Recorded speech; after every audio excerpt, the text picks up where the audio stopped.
Welcome to another episode of the Libertarian Christian Podcast, a project of the Libertarian Christian Institute. I'm your host, Doug Stewart, and as you can see, our guest today is Michael Bird, who is the academic dean and lecturer in New Testament at Ridley College in Melbourne, Australia. He is the author and editor of more than 30 books, including What Christians Ought to Believe, 7 Things I Wish Christians Knew About the Bible, and Evangelical Theology. He's also the author of a new book titled Religious Freedom in a Secular Age, a Christian Case for Liberty, Equality, and Secular Government. And that's what we're going to talk about today. Michael, thanks for joining us. Doug, thank you for having me. Greetings to all your listeners from the city of Melbourne Grad, as I prefer to call it. I imagine my sentiments will resonate with many of your libertarian-inclined listeners. Yeah, I think so. And so to that end, let's get into this a little bit. The origin story of this book is how long ago did you set out to write this? It's very timely in a number of ways. And my guess is that because you probably wrote it a few years ago, or maybe you wrote it a few months prior to publishing, for all I know. But it's very timely. So the Lord was probably guiding your thoughts and process on what was next for you. So what's the background? How did this get started as a project? Yeah, well, I started writing it in about 2016 because we were facing some big issues about marriage equality law. Australia passed marriage equality, or same-sex, marriages in our parliament, but that was after a national plebiscite where we basically did one big postal vote. Where everyone in the country could vote on whether they wanted same-sex marriage, and it passed by like 59% to 41%. So by a very significant majority, and the government, I think, rightly legislated it because that seems to be the will of the general populace. But then there's a whole bunch of issues about, well, what's this going to mean for religious communities, Jews, Christians, Muslims that don't believe in same-sex marriage? And there's a whole bunch of debates. And it was a very acrimonious debate that took place. There was incidences of homophobic violence, but also churches being vandalized along the way as well. So it was a really sort of dark time, if you like, in sort of treatments of religion by certain sectors of society. And you also have a very progressive government in the state level in Victoria. In fact, the Victorian government is so progressive it makes Massachusetts look like Alabama in comparison, to be perfectly honest. And in the name of equality, they wanted to stop discrimination against LGBT students at religious schools, at Christian schools, which, at one level I think is, quite fine and fair. You don't want to have punitive actions against sexual minorities in the name of religion. But they also wanted to affect the hiring policies of religious schools. And in certain parts of the country, they've been arguing that a Christian school should not be able to make being Christian part of the qualification for a job unless it's absolutely intrinsic to that position. So, what's Christian about being a French teacher? What's religious about maths? And in some places in Australia, they've argued that the only position in a Christian school that can have a religious qualification for the position is the school chaplain.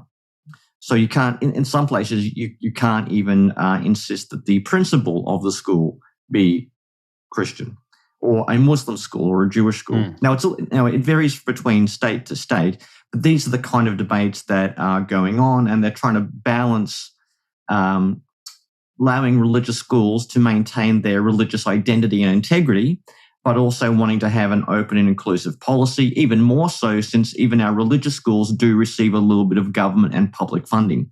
So we do have a kind of complex relationship between religious communities and the government and wider society. And at one level, it's a different way of trying to balance, like I said, religious identity with the general ethic of inclusiveness.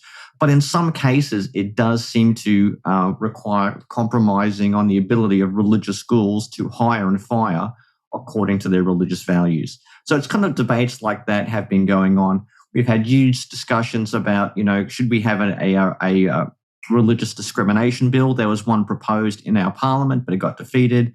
And so we got stuff like that going on in Australia, which kind of mirrors things that you also find in the United States, very similar debates going on there. Yeah. So I wrote this book during that time with those debates going on in Australia, largely pitting LGBT communities against religious communities.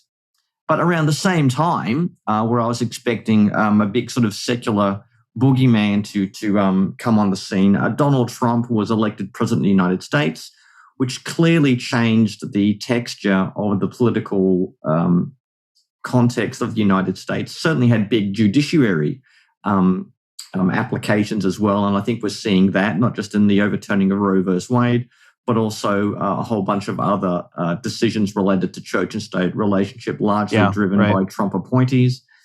So the texture of it, and basically what I've seen, there is in terms of having a healthy society where you can have a balancing of religious freedom and keeping government out of religion. You've got, on the one hand, the danger of a very predatory and pernicious militant secularism on the one hand, but there's also the danger that people want protection from that by going to a kind of a political messiah, a sort of a white Christian nationalism is treated as the main defense against a sort of militant secularism. And I want to say both are bad options. A militant secularism is a bad thing.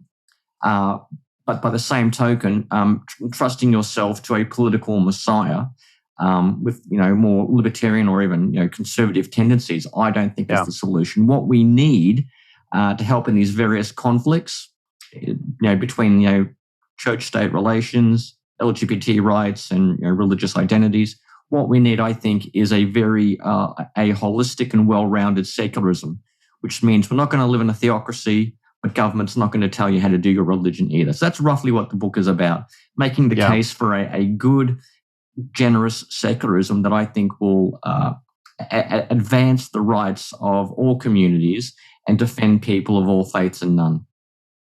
So one thing that really helped me out in understanding, the political situation that you've elaborated in your book is my understanding of secularism. I grew up in a pretty conservative home, and so there was this idea that there's the sacred things and then there's the secular things. We listen to Christian music or we listen to secular music. And so when I can imagine we have some audience members who hear you say that what we need is a case for a secular government. They're like, wait, what? No, we need a government that, values religious liberty or values, religion in some capacity, which is actually something you say in the book. So what is it that many Christians tend to misunderstand about a non-militant, which we'll get to we'll get to the militant here in a few minutes. What do Christians sort of misunderstand about non-militant secularism, and what actually is it? And there's sort of a surprising truth about where it came from. Yeah, it is. Well, secularism really comes out of Europe to deal with religious differences. So, let me give the example. This is what I tell people. It's like, you want to be a Christian country. Okay, you want a Christian ruler with Christian values. Fine. Okay, we're going to appoint an Episcopalian as your president, and anyone who doesn't worship according to the Episcopalian model is going to be imprisoned. We will forcibly baptize all your babies. We will take away your hymnals, replace them with the Book of Common Prayer, and that will be the only form of Christian worship that you're allowed. And it will be Christian. It will be Anglican. You'll be saying prayers, thanking God for the Queen of England. You'll be saying also, we'll make it a Christian country, but you got a problem, which Christian? There's a few different flavors. Do Presbyterians want to be forced to worship like Methodists? Do Methodists want to be forced to become Pentecostal? So secularism was saying, look, every group can worship in their own way. Okay, the government is not going to regulate how you do your religion. And that means you can not just have different Christian dominations, you can have different religions. You can have Jews doing their own thing. You can have Muslims. You can have a land of all faith and none. So secularism is basically where you say, look, we're not going to replace the president with a pope, Dalai Lama, chief rabbi, or ayatollah. We're not going to have a theocracy or even a hierocracy ruled by priests. But also, we're not going to allow government to tell you how to pray, what sermons to preach, what your holy books are, who is or is not qualified to be a leader in your church. We're not going to, accredit your ministers about who's allowed to do things. We're not going to tell you which areas of life religion is allowed to matter in. When you view secularism that way, it is your friend. Secularism is your bodyguard, stopping government getting involved in your religious affairs. So that's why I think secularism is a good as a good theme. But as I do hint at, there are militant secularisms that want to basically reduce and compartmentalize religion. Okay, or some people want to say religion is nothing more than a right to discriminate, or religion is a bad thing that we need to keep behind closed doors, or you have religious freedom, but it only applies to the pulpit, or something like that. So there are a few bad versions of secularism, but on the whole, secularism is a good thing. It emerged in a Christian context, in Christian societies, as a way of enabling us to live with religious differences. Would you say that secularism was invented by Christians? Yeah, definitely. Okay. But if I would differentiate something, I would say religious tolerance you can find in different cultures. I mean, the Mongols, for all of their brutality and their incredibly violent conquests, they practice religious tolerance. But in terms of a political settlement that says, okay, we're going to have politics over here and we're going to have religion over there. Yes, we can have some levels of cooperation. The government will fund your soup kitchen because you're doing a great job, or we'll have chaplains in the military or something like that. But generally we've said, look, there's going to be no religious test for public office and no religious exclusion for public office. We're not going to have a state religion, and the state's not going to regulate your religion. And that sort of like there's no partiality. That's ideal. Now, that's the ideal. In practice, it hasn't always been that way. Certainly in Australia, everyone was equal, but Anglicans were a little bit more equal than others, as things turned out. And same in America. All religions are equal, but I'm pretty sure Christians tended always to get a slightly better deal than the Zoroastrians in your ranks or anything like that. Yeah, but it emerged, after the various wars between Protestants and Catholics in Europe. People said, look, this can't go on. You can't have people going around assassinating politicians for their Catholics, or kind of, trying to burn down schools because they're Protestant. This just can't go on. So let's make a rule. The king does not dictate the religion of his subjects. The subjects can be whatever they want to be. And, we'll just try to get along with each other as best we can. So I want to talk a little bit more about this militant secularism, because it seems to me that is, and maybe you disagree, but it seems like that is the growing threat that's happening right now, at least in the United States, with people who, and I, now that we're recording after the Dobbs decision about Roe v. Wade, I do have a question about that here in a bit, because there's a reaction to it that seems a little overblown. But you have a lot of people who are, they think that religious liberty is being sort of infiltrated into the political system by Donald Trump, and all the Catholics that he, appointed as justices and things like that. And so they feel like they have to fight back more militantly against this sort of religious ethos. And the issue that I have with this is like, you have to have some sort of moral values, and like just simply because it comes from a Judeo-Christian worldview or ethic or however you want to put it, doesn't mean that it's like inherently bad. I mean, there's moral justifications that atheists make for the same outcomes that you and I would make to treat people, fairly and equally. And so, anyway, the militant secularism. Do you feel like that is one of the most threatening aspects of political discourse right now, or maybe it's from the other side? In America, I think you do have a dual threat. I do think there is a threat from what I would call white Christian nationalism. Mm-hmm. And some of the things I hear American politicians saying, particularly I saw one lady in America saying basically, that it was necessary to kill the indigenous population so America could become a Christian country. I mean, I find that just morally appalling. Yeah. I mean, so stuff I regard that as a real threat to the Christian texture of America. That said, there is a progressive threat, and probably the best example of this was there is a body called the something to the effect of the United States Council on Civil Rights, which is a government office. And they produced a report called Peaceful Coexistence. And basically they said religious liberty is nothing more than a right to discriminate against minorities. Therefore, we need to reduce the footprint of religious freedom. There was one guy speaking against it, which was a George W. Bush appointee called Peter Cassano. He put forth a very good case why this is a really bad idea to define religious freedom in that way. And the way that governments, certainly state governments in places like California, are trying to balance LGBT inclusion with religious institutions, that is becoming complex and getting a little ugly. And you can see the encroachment of people trying to force not just Christian, but even Muslim organizations and schools and colleges to adopt a particular line on issues that they are clearly not comfortable with. So that's where the conflict is happening. But I wouldn't say, I think they're both. I think white Christian nationalism and a militant secularism are both threats to a fair and I think generally Christian settlement in the United States.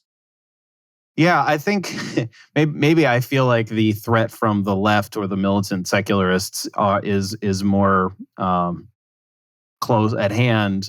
Maybe that's just because of my particular interest and way of focusing on things. It also does feel like there was, and maybe what I'm about to say is sort of testimony to what you're saying. It testifies to what you're saying, is that the backlash to the decade of Obama and a lot of progressive values being thrown out there to us in the media, that Trump was a backlash toward that, and so there is the white Christian nationalist. So it certainly goes that way. It does seem to me that what you see from militant secularism isn't really secularism; it's a new type of religion. So we can call it wokeism. I think you even use the word, civic totalism, where the state sort of becomes the totalizing force of enforcing morality, or maybe you could put it the way you put it in the book. But it seems to me that that's where the threat is, because they're the ones who want to actually sort of take over and have power. Whereas, I don't know, maybe I'm wrong about this, but like white Christian nationalists, it seems to me that they just want to worship as they want. And they want to sort of have laws that they think reflect Judeo-Christian values. I actually haven't dove into that too much, so maybe I'm wrong about that. But that's sort of where I have delineated in my mind that the threat is a little bit more on the left than it is on the right, even though it seems like you're making the case that it's about equal. Well, let me make 2 points there. First of all, it's very important we distinguish religious liberty from Christian hegemony. Just because Christians are no longer the default setting in the political discourse or the main religion, that is not the same as religious liberty. And I think a lot of people, in particularly the United States, confuse the two. They think religious liberty means the hegemony of a particular religion. And if that religion is somehow being diminished, it's because of the mean secularists or too much immigration of the wrong type of people. And let me tell you, this is I think a crucial point for your listeners. There is a difference between American and global evangelicalism, and this is something I learned from Canadian John Stackhouse, who spent a lot of time in America. He was trained in Chicago, and this is so true. American evangelicals are the only ones who think that they have a divine right to rule the country. As other words, American evangelicals assume they should be in charge, that it is the normal state for American evangelical to be in the White House and all the government, and they should be in charge, and everyone else is tolerated either welcomely or begrudgingly. I guarantee you, Christians in India don't say India is a Christian country and all these Hindus have taken it away from us. Christians in India don't say that. Christians in certain parts of Europe, particularly Eastern Europe, are just very happy that the government doesn't come down and burn down their churches. But American evangelicals do seem to have this expectation, like we're supposed to be in charge and we're not. And that is a travesty. So that is one way in which American evangelicalism is different to, I think, evangelicalism in the rest of the world. Okay. But then building on your second point, I do think that progressive politics is becoming a type of quasi-religion.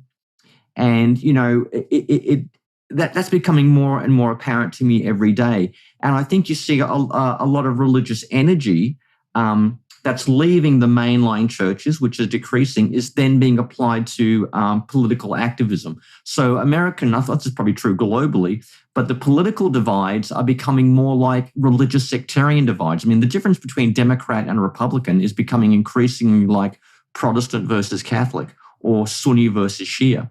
And progressive has now developed its own sort of, religious orthodox. It's got its own sacred text. You could say it's Michel Foucault is the Old Testament, Judith Butler is the New Testament, or something like that. They have their own magisterium, which is the Apostle Paul. Yeah, they have their own magisterium, which is the New York Times. They have their own prophets, like AOC. They have their own rituals, LGBT parades or all sorts of things. They have their own doctrines, which are like, a woman is anything you want it to be. So there is this sort of idea, and that becomes dangerous on both sides, because when people say truth is tribal, so truth is what helps the progressive cause, or truth is what helps the conservative or libertarian cause, and we're unable to talk each other because we're only committed to the tribe rather than to the truth. And even worse, religion just becomes something to provide religious capital to the politics.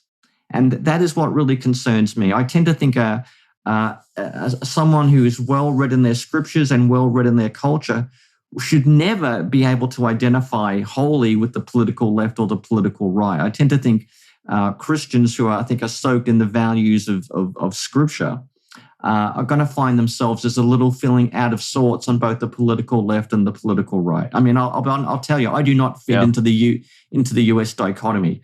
I've got some very strong pro-life views about restrictive view of abortion, but I'm also very keen on refugees. Helping people in need. I'm very opposed to the death penalty. Very opposed to euthanasia.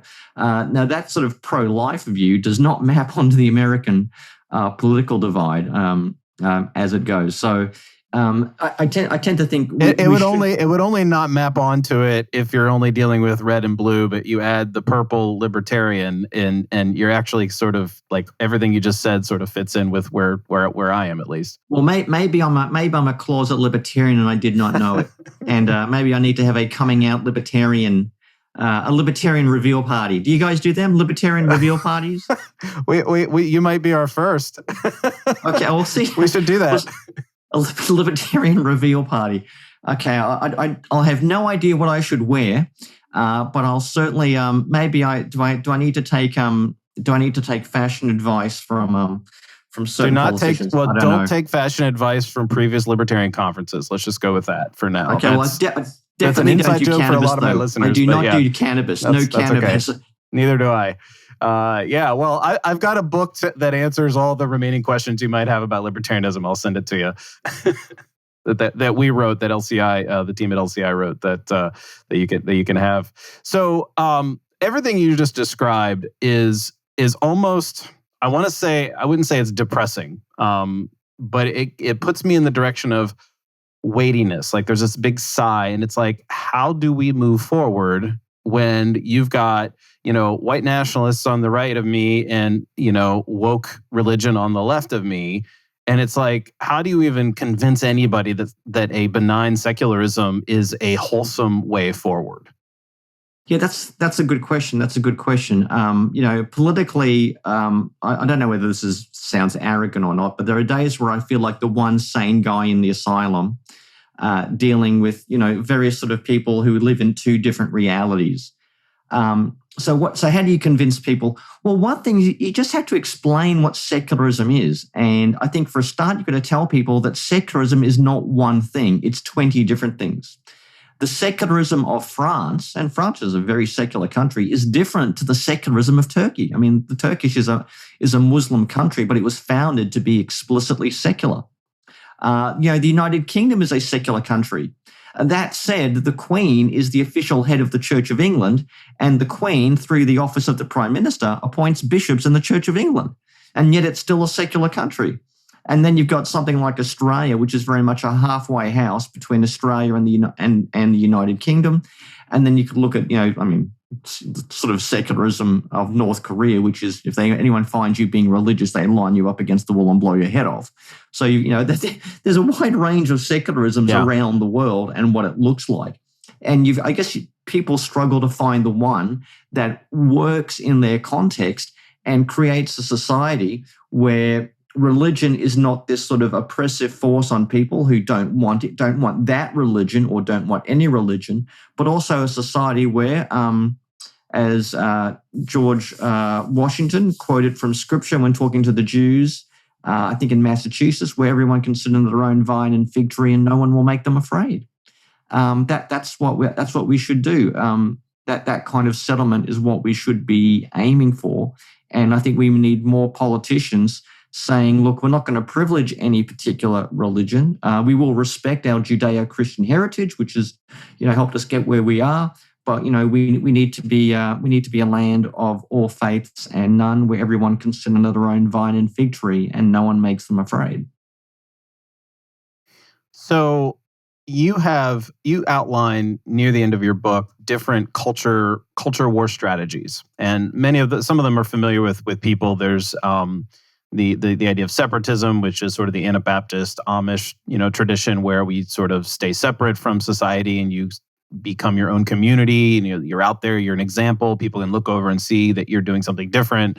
There are a handful of others. There's the Benedict Option, faithful presence. You could be an activist, which is what a lot of like woke progressive left Christian are kind of doing, and even the Jerry Falwells, that kind of direction. You have something that you're calling the Thessalonian strategy. And as I was reading your book, I'm thinking, oh, wow, this is like yet another approach that I find that I'm pretty much in alignment with. Describe that for us. And then the one thing that I have a question about is it does seem closely aligned to the faithful present strategy, which is, I think, a lot of people are familiar with that, but maybe it is the most similar to it in your mind, or maybe it's radically different. But it felt the same when I was reading sort of how you were spelling things out. Well, let me contrast it with the two approaches. The Benedict Option by popular journalist Rod Dreher says, look, let's not put all our eggs in the baskets of political involvement, okay? So let's just simply create our own Christian counterculture. Now, he doesn't mean completely withdraw from the world or physically withdraw. Everyone just kind of sell their house and big some sort of Christian commune. But he says, look, create your own institutions, create your own book clubs, create your own sort of things like that. The problem is, I can tell you from Australia, and I think also based on certain things in Canada and even a little bit in the United Kingdom, is that there is nowhere you can withdraw to that some militant progressives will not come looking for you. Okay, there is no place you can retreat to. There is no kind of like, when you're a kid, you kind of like play tiggy, and if you can hold the fence, you're safe, you're bar. There is no bar. Let me give you a good example of that. Elizabeth Warren was tweeting this week that Christian crisis pregnancy centers should be shut down, or words to that effect. So I mean, you can't say we're just going to do our own little thing in the corner because more they will come for you. We will come. So there is no place to retreat. And according to oral tradition from Stanley Howris, when he visited Melbourne, he was asked, should Christians retreat from the public square? And he said, we can't. These godless bastards have us surrounded. There's nowhere to retreat to, okay, in his somewhat classic Texas vulgarity. And I think that's true. There are some more predatory and punitive forms of progressive politics that simply believe that religious communities, maybe the ones who are associated with white nationalism, but they all get painted with that brush, are effectively enemies of the state. There is nowhere to withdraw to. Okay, so that's why I think the Benedict Option, it works if you have a more benign place and you can do that. Same with faithful presence. Say, look, we're not going to do everything activist. Just sit back and cultivate the disciplines of Christian piety. Okay, which is fine when you have a far more benign context. But you cannot do that if you're living somewhere like the Soviet Union, or if you're living somewhere like, it's gone now, but something like that. Or if you're living in somewhere like China, or, wherever you are in the world, if there is a more predatory apparatus that wants to bring everyone into conformity with like a progressive religion or a state orthodoxy, you can't do faithful presence because whatever presence you have will be regarded as a crime against the state. Now, I'm not wanting to catastrophize too much, but I am seeing progressive governments attempt to court a adversarial relationship with religious communities precisely because it pleases the media elites and largely the rich white inner city progressives. Okay. So, people who have a neck tattoo and like cannabis flavored tofu, they're trying to please and ingratiate that section of the community and taking punitive actions against Catholics. You can't destroy capitalism unless you take pot shots at the Jews. I mean, those sorts of people is what I'm worried about. So I don't think Benedict Option or faithful presence is going to cut it. And if you do have something that is a little bit more pernicious and a little bit more adversarial in how it relates to church or religious communities, then you're going to need a kind of resistance, okay? And this is what I'm talking about. And the Thessalonian option comes from the idea that when the Apostle Paul and his entourage arrived in Thessalonica, people were complaining, oh, great, this really weird bunch of Jesus freaks has arrived here, and everywhere they go, they turn the world upside down. And that's what I think we need to do. We need to be not passive. We need to actively turn the world upside down, which historically Christians have. Okay, we're the ones who ended slavery. William Wilberforce. Wasn't the French Revolution, the Jacobins. Right. They were too busy killing the Girondins. They did not set the slaves on Haiti free. Okay, it wasn't the French revolutions. It was the happy, clappy evangelicals like William Wilberforce. It was the abolitionists in New York and Massachusetts, the evangelicals who led that. We have turned the world upside down, and we need to keep doing that. Where government has failed, we need to enter and do better. We need to do that. We don't need to try to be adversarial ourselves in the sense of we're here to bring down the government. We don't want to go around yelling sic semper tyrannis against every time someone gets elected we don't like them or anything like that. But we've got to build an alternative society, and we've also got to build up certain forms of resistance to the ideologies and the praxis that treat all religious communities, not just our own. This includes Muslims, Jews, Hindus, whoever it is. We've got to be willing to stand with all religious communities and forming a ecumenical alliance, in some cases even an interfaith alliance, to protect the freedom of religion against anyone who would encroach upon it for any reason. And I list several things we need to do towards that end. So I'm a big fan of planning on worst case scenario. I used to work in military intelligence, and you always plan for most likely scenario and worst case scenario. This is why whenever I go through U.S. Customs, I always take a copy of the U.S. immigration regulations with me because a couple of times I found myself in a room with some Guatemalan drug mules and having to say, no, I actually am allowed to be here. I've got the visa regulations. You got to plan for worst case scenario and gotcha. And be prepared like a good Boy Scout. And if there is going to be a more adversarial settlement between church and state, you've got to be willing to resist in a Christian way that will be effective. So you talk about turning the world upside down in this Thessalonian option, and I can imagine that someone like Rod Dreher is saying, well, that's kind of what we're trying to do by creating alternatives. What do you mean by turning the world upside down? I mean, you mentioned a couple things like ending slavery and things like that, but in the everyday option for me, I'm not going to overturn some egregious, social political, issue. And how would somebody like Wilberforce even do that without being politically engaged in some fashion? So, what do you have any sort of like maybe grassroots type of suggestions on what does it mean for individuals and churches to turn the world upside down? Well, I go through a whole bunch of options ranging from, focusing on consensual Christianity or mere Christianity. So, we don't have to fight with the 12 different types of Presbyterians we have in the United States. We can make common cause on this, on the virtue of religious liberty. We can even work with Muslim and Jewish organizations on that type of thing. We can also do things simply teaching the faith can be an act of defiance.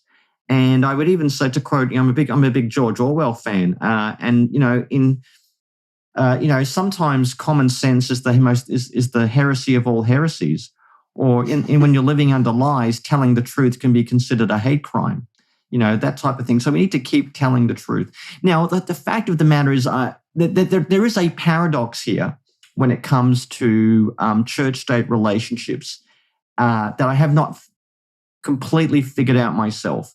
And here's the idea. People want to avoid a Constantinian idea where we're going to have a Christian emperor who will impose Christianity on the masses. Okay, so that's like a theocracy. It's called the Constantinian option.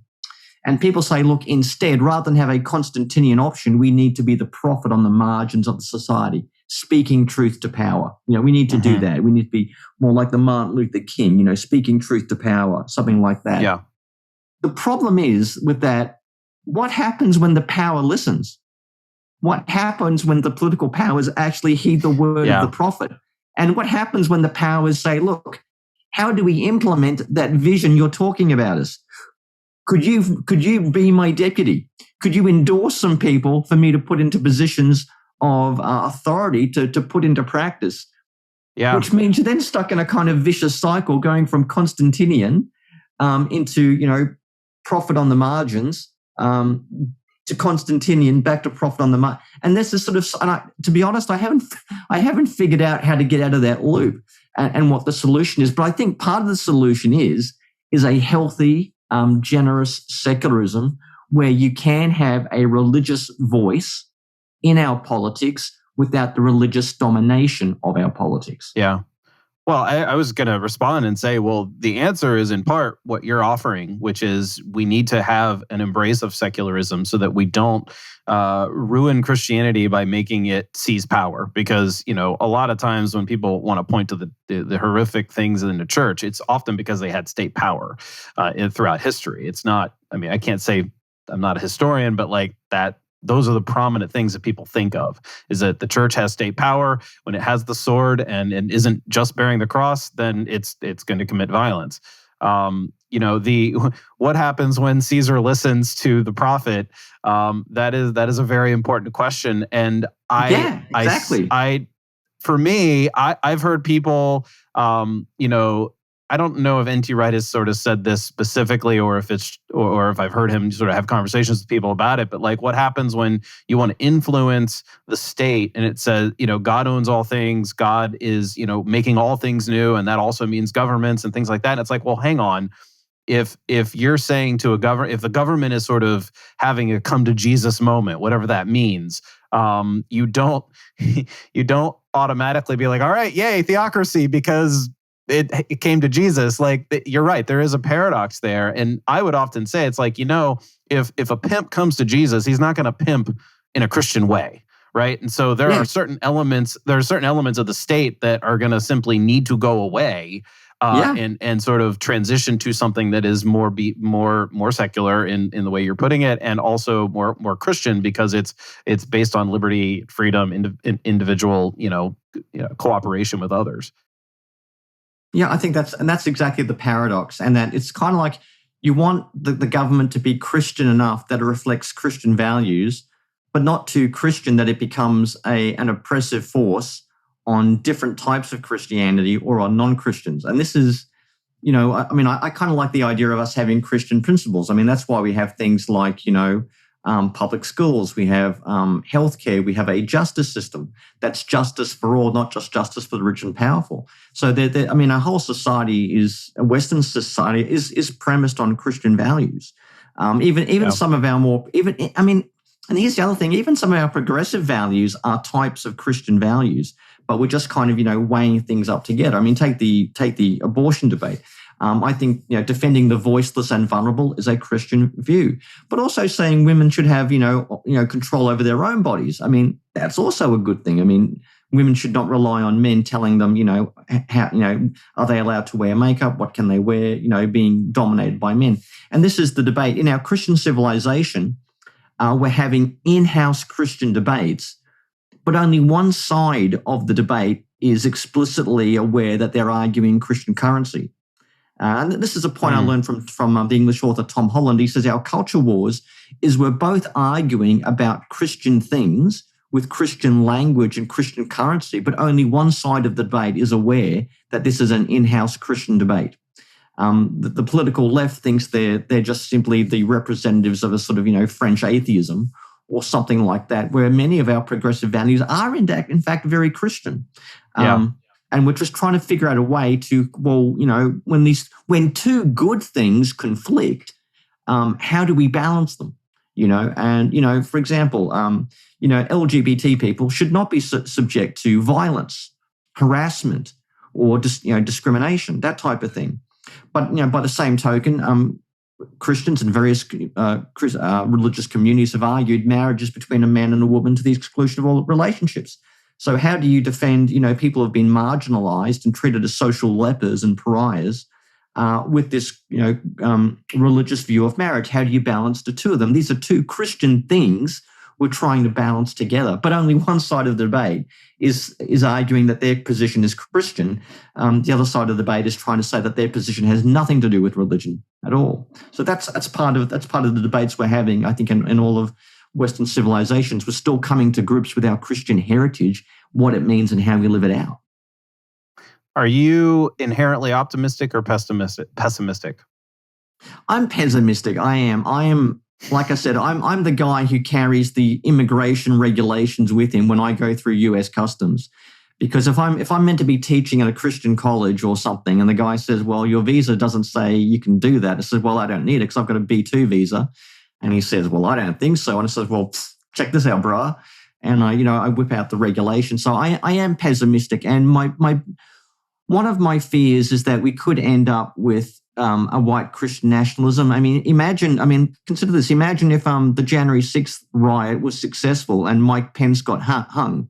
I'm genuinely worried like something that could happen in the States. I'm also worried that we're going to end up something that's like as a cross between the Third French Republic and the Soviet Union. The Third French Republic, in the early 20th century, was militantly anti-Catholic, militantly anti-Semitic, and then, of course, you've got the regulation and the sort of government tyranny of the Soviet Union. Imagine if you got something halfway between those two things. Not quite the Soviet Union, but worse than the Third French Republic. I'm worried that we're going to get something like that, because people will say that's the only way to stop this sort of, white Christian nationalism. We've got to have, a government that regulates as much as religion. Otherwise, you're going to end up people, running around with AR-15s and crosses in Congress or something like that. Well, I hope you're wrong, and I'm sure you kind of hope you're wrong too about the pessimism part. So I want to be respectful of your time, and as we wrap up, do you want to share with people where they can find you and what's on the horizon for you? I mean, what are you working on this book? Are you working on a book that deals with the paradox that you just described, or is that more in the far future? What's next for you, and where can people find you online? Well, people can find me online on Twitter at mbird12. Also have a newsletter, michaelfbird.substack.com, and I have a YouTube channel called Early Christian History. Yeah, things I'm working on. I'm kind of taking a break from the political space and just doing some more mundane biblical scholar stuff. Currently got a book coming out on Christology in the ancient world. I mean, if Jesus is God, what does it mean to call someone a god in antiquity? And I'm also working on a little volume, which is an introduction to Luke Acts called A Bird's Eye View of Luke Acts, pun intended. So yeah, they're the things that are going on in my life at the moment. Maybe one day I'll go back to try to resolve that paradox between Constantine and the prophetic voice on the margins. If I figure it out, I promise I'll get back to you and share my ideas with you. Yeah, no, that'd be great. Is this bird's eye view like the start of some new series that might take flight? Well, I've already done one volume called A Bird's Eye View of Paul. Okay. That was, well, here's a funny story. That was the title of the book in the United Kingdom. In America, they changed it to Introducing Paul, and they changed it because they were worried American readers might think the book had something to do with fish fingers, or as you would call them, fish sticks. You were, birds Bird's Eye fish sticks, the brand?